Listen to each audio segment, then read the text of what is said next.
बिहार एक कृषि प्रधान राज्य है। उद्योग हम लगाते नहीं है, लगाने में नहीं देना चाहते हैं। कोई अगर उद्योगपति आ गया तो उसका अपहरण करना महागठबंधन की सरकार अपना धर्म समझती है। वैसे ही बेरोजगारी की बात करें, इतना नाटक करते हैं तेजस्वी जी। बिहार में बेरोजगारी का प्रतिशत अगर देश में 4% है तो बिहार में 6 है। और साथ में मैं इस महागठबंधन सरकार को चेतावनी देता हूं कि अगर 15 मार्च तक शिक्षकों का कोई निदान नहीं निकाला गया नौकरी का, तो भारतीय जनता पार्टी भी इस आंदोलन में कूद पड़ेगी।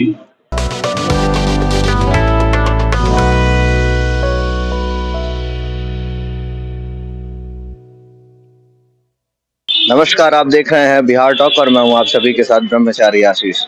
हम मौजूद हैं भाजपा कार्यालय में, जहां पे भाजपा के प्रदेश अध्यक्ष doctor Sanjay Jaiswal press conference कर रहे हैं। आइए सुनवाते हैं आपको कि वो क्या कुछ कह रहे हैं। डॉक्टर संजय जायसवाल जी संबोधित करेंगे। मंच पर भाजपा के प्रदेश मुख्यालय प्रभारी सुरेश गुप्ता जी, प्रदेश के मीडिया प्रभारी अशोक भट्ट जी, माननीय अध्यक्ष जी से आग्रह करेंगे कि आपको संबोधित करें। माननीय अध्यक्ष, आज इस प्रेस कॉन्फ्रेंस में उपस्थित मुख्यालय प्रभारी सुरेश गुप्ता जी, हमारे प्रेस के पैनलिस्ट विनोद शर्मा जी, हमारे दोनों मीडिया प्रभारी राकेश अशोक जी और उपस्थित पत्रकार बंधु। बिहार का बजट अभी कुछ दिन पहले आया था और उसके बाद होली का अवकाश हो गया। यह बिहार का पहला बजट है जो एक पिछले बजट से भी कम। अगर आप जो सरकार की उधारी है उसको हटा दीजिए तो यह बजट केवल 2,38,00,000 रुपए 2,38,327 करोड़ रुपए का बजट है जो बिहार सरकार ने अनुपूरक मांगे रखी है कि अभी उनको और कितने राशि की जरूरत है। अगर उन राशियों को जोड़ लिया जाए, मतलब जिसको रिवाइज एस्टिमेट करते हैं, तो 23-24 का बजट जो है वह 22-23 के रिवाइज एस्टिमेट के बाद के बजट से, मतलब एक्चुअल खर्चा सरकार का कितना होने जा रहा है उसके मुकाबले 12% कम है। तो यह बताता है कि बिहार पुनः उसी रसातल में जा रहा है। और 12% कम होने के अलावा इसमें 23,559 करोड़ रुपया और लौटाना। तो आप जो नया बजट बना है उसको आप समझ सकते हैं। और उस पर भी एक जो कहावत है कि करेले पर नींद चढ़ा, इसमें अचानक सोचा गया है कि हमको स्टेट जीएसटी में 26% राशि ज्यादा मिलेगी।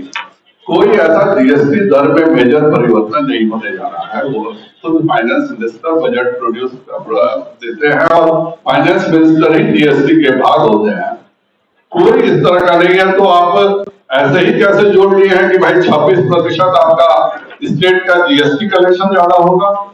उसी तरह से जो फिस्कल डेफिसिट है, मतलब जो ऋण लेने की जो क्षमता कर सकते हैं एक तरह से, यह 3% रखा गया। और 22-23 में जो अनुदान मांगों का जो बजट दिया गया है बिहार सरकार के द्वारा, उसके हिसाब से फिस्कल डेफिसिट अर्थात उधार लेने की जो आप क्षमता जो कोई भी राज्य केंद्र सरकार से ले सकती है, उसको 8.8% जीएसडीपी का रखा गया।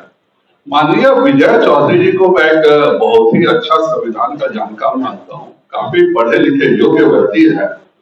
जब किसी भी राज्य सरकार को 4% से ज्यादा जीएसडीपी का फिस्कल डेफिसिट रख ही नहीं सकते हैं, तो क्या बिहार की जनता को गुमराह करने के लिए या बिहार की जनता को एक तरह से कहें तो यह महागठबंधन की सरकार ठगने के लिए यह कही है कि हमारा रिवाइज एस्टिमेट के हिसाब से 8.8% का हमारा घाटा होगा। तो बिहार को किस तरह से बर्बाद किया जा रहा है यह उसका उदाहरण है। उसी तरह से एक बहुत नाटक किया गया कि हम कृषि का नया रोड मैप ला रहे हैं, हम कृषि का रोड मैप ला रहे हैं। बिहार एक कृषि प्रधान राज्य है। उद्योग हम लगाते नहीं है, लगाने में नहीं देना चाहते हैं। कोई अगर उद्योगपति आ गया तो उसका अपहरण करना महागठबंधन की सरकार अपना धर्म समझती है। और इस परिस्थिति में कृषि क्षेत्र में माननीय नीतीश कुमार जी तथाकथित रोड मैप लाए और उस रोड मैप में के हिसाब से बिहार को इस साल आवंटन 3.3% अपना बजट का दिया गया है। अब हिंदुस्तान में राष्ट्रीय औसत जो है, माने बाकी 30 राज्यों का सबका जोड़ लीजिए औसत, तो भी हिंदुस्तान में कृषि के ऊपर राष्ट्रीय औसत 5.8% कोई भी सरकार बजट पर खर्च करती है। और हम एक कृषि प्रधान राज्य होने के बाद केवल अपने किसानों को 3.3% ही अपने हिस्सा देने को तैयार है, जबकि हमारा अर्थव्यवस्था में कृषि के कमाई का हिस्सा 26%। तो जो आपको आमदनी 26% देता है, उसके लिए आपने कृषि किसानों के लिए आपने राष्ट्रीय औसत से भी 2.5% कम आपने राशि दी है।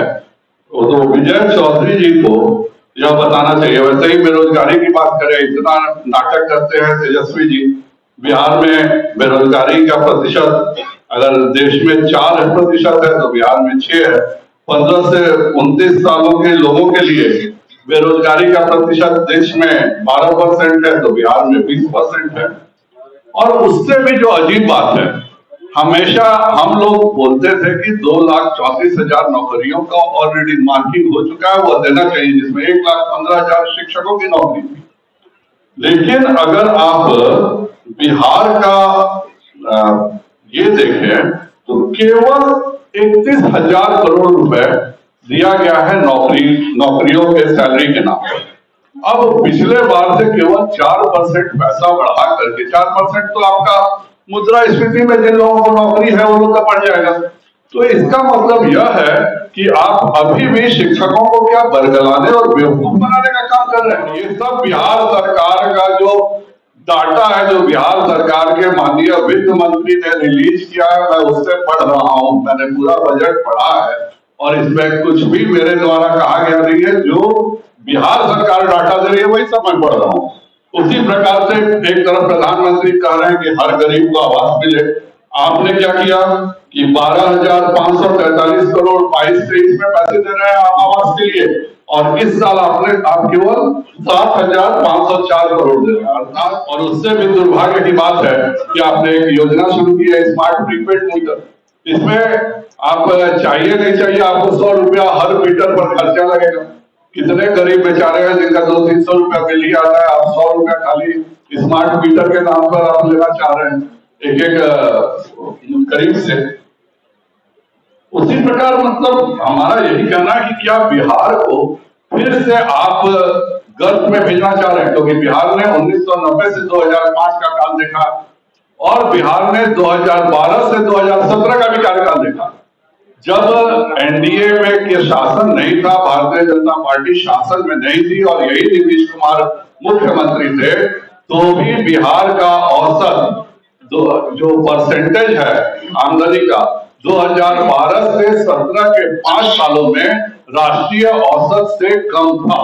और इतने मुश्किल से 17 के बाद फिर जब एनडीए में भाजपा की सरकार बनी तो आज हमारा विकास दर जो है वह राष्ट्रीय औसत से ज्यादा है। अब फिर से ये महागठबंधन की सरकार बन गई है, तो क्या उसके लिए आप फिर विकास दर घटाने जा रहे हैं? क्योंकि आपका पूरा का पूरा बजट छूट हो रहा है। आप विधानसभा में बजट रखे हैं और आपका पूरा बजट, आप ही का बजट मैं पढ़ रहा हूं, मैं एक शब्द अलग से नहीं पढ़ रहा हूं। ये जितनी बातें मैंने कहा है माननीय विजय चौधरी जी के बजट से ही मैंने लेकर के किया है। मेरा जनता से भी अपील है कि शुद्ध भारतीय जनता पार्टी की ही बिहार की सरकार बिहार में विकास कर सकती है और इसीलिए बिहार में भाजपा की सरकार बननी चाहिए। और साथ में मैं इस महागठबंधन सरकार को चेतावनी देता हूं कि अगर 15 मार्च तक शिक्षकों का कोई निदान नहीं निकाला गया नौकरी का, तो भारतीय जनता पार्टी भी इस आंदोलन में कूद पड़ेगी। और अगर 15 मार्च तक शिक्षकों के नौकरी का कोई सलूशन नहीं निकला तो भारतीय जनता पार्टी इस आंदोलन को निश्चित तौर पर अंतिम परिणति तक इस आंदोलन में भाग लेगी। मैं पुनः एक बिहारी होने के नाते माननीय मुख्यमंत्री से कहूंगा कि शिक्षकों को और जो नौकरी के जो भी 2,34,000 भारतीय जनता पार्टी के समय तय हुए नौकरी है उनको वह शीघ्र पूरा करें, नहीं तो भाजपा आंदोलन के लिए मजबूर हो जाएगी। तो सुना आपने किस तरीके से संजय जायसवाल ने बिहार के बजट को लेकर के सरकार को घेरा। उन्होंने साफ कहा कि अब की बार के बजट में केवल 7,000 करोड़ रुपए ही आवास के लिए जारी किए गए हैं, जो पिछली बार से कई गुना कम है।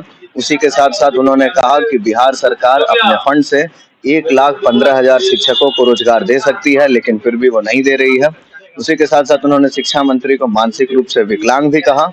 और आपको बता दें कि किस तरीके से बिहार जो कृषि प्रधान राज्य है उसको लेकर के उन्होंने कहा कि अब की बार के बजट में मात्र 3.8% जो व्यय है, जो राशि है उसको जारी किया गया है कृषि के लिए, जबकि राष्ट्रीय औसत जो है वो 5.8% की है।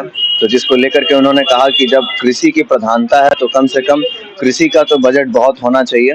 इसी के साथ साथ उन्होंने वाई कैटेगरी की सुरक्षा पर उपेंद्र कुशवाहा को जो दी गई है, उन्होंने कहा कि ये बिहार सरकार और केंद्र सरकार का निजी मामला है, वो दोनों मिल करके निर्णय लेते हैं।